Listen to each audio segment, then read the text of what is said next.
دلê xwe negire rastî pizotek agire divê tuha ji xwe hebe her dest nikare hilgire rastî şûrek bêkalane dasa kotkar û palane ger dinya tevlê bibe î li durûtiyê nebane peyva rastiyê pir zor e tirş û tûc û tal û şor e mirovê bê sincûr û met li ber ew tim ker û kor e rastî Kurd û Kurdistan e ne biratiya xepan e kesê dilsozê rastiyê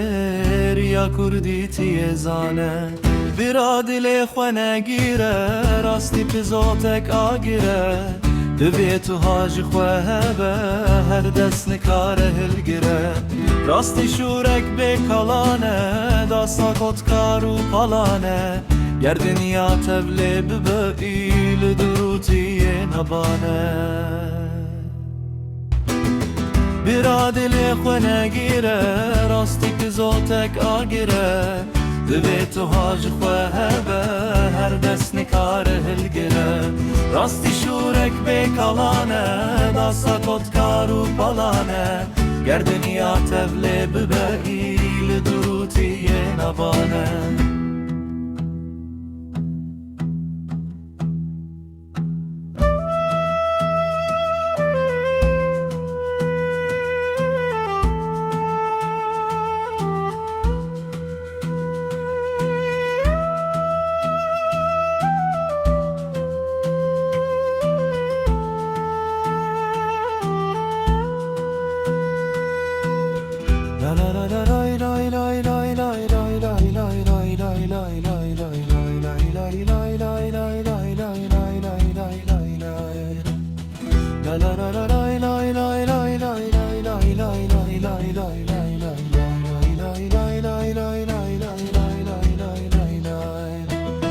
bira dilê xwe negîre rastî pizotek agire